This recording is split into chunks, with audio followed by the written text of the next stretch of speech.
Alrighty, here we go. Our last bit. Yay! Okay, so religion. So prior to the Revolution, only Rhode Island and Pennsylvania don't really have a state church or religious taxes.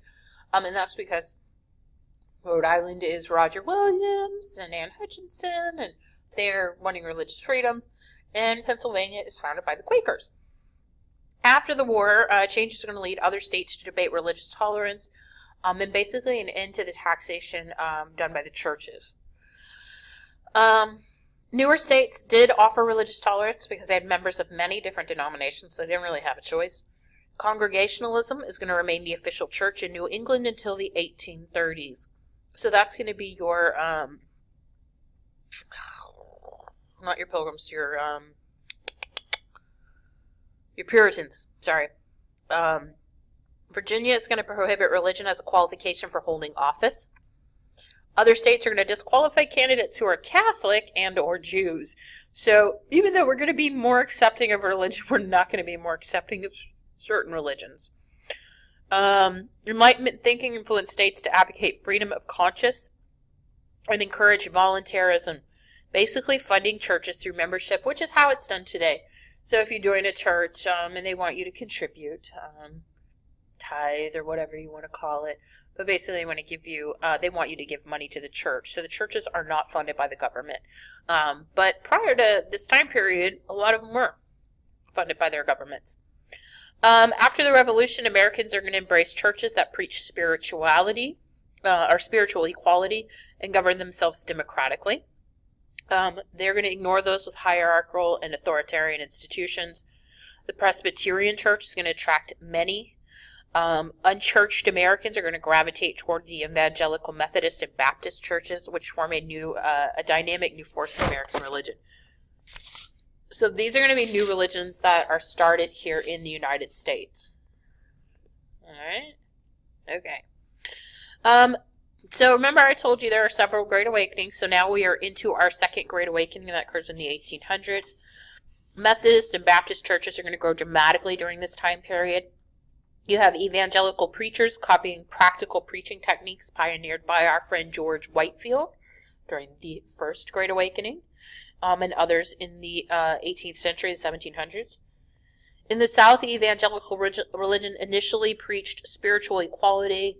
It criticized slavery. Angry planters and husbands led churches to adapt their messages in order to retain white men. So they tried to keep more men in the church, and so they have to change what their teachings are. Some planters are convinced to allow Christianity to spread among their slaves over time. Free blacks and the enslaved adapted those teachings to their own beliefs, teaching that as slaves they had a special relationship with the Christian God.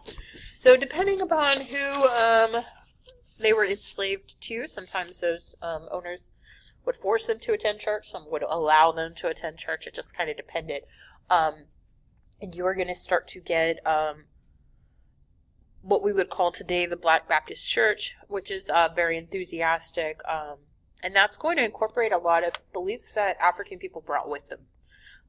So it's kind of a mesh of Christianity and beliefs that were part of their cultures that have been passed down to them. All right, so this is a religious camp meeting during the Second Great Awakening. Evangelical preachers are speaking from the stage while hundreds of the faithful gather to listen. And you can see there are a lot of women in the audience, and you can see how moved they are.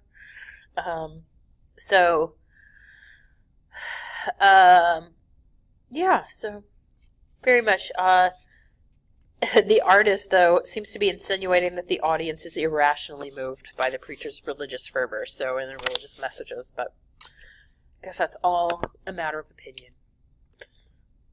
Alright, so right there in the middle you have camp meetings, the Kentucky Revival, the New York's Burned Over District, different areas, passive revival. So you have a lot of religious movement going on here, so. Alright, some ministers are going to link individual salvation to religious benevolence, preaching of a duty to do for others. Pious merchants in New York City founded the Humane Society and other such organizations. It is common among devout women to adopt charitable causes in their community, and that's still true today. Many churches are all about doing community service, helping the poor, helping the needy, etc. Cooperation among churches is going to lead to the founding of religious societies to produce pamphlets and disseminate information. Religion is going to become increasingly important in the political life of the nation, even as it becomes separate from the state.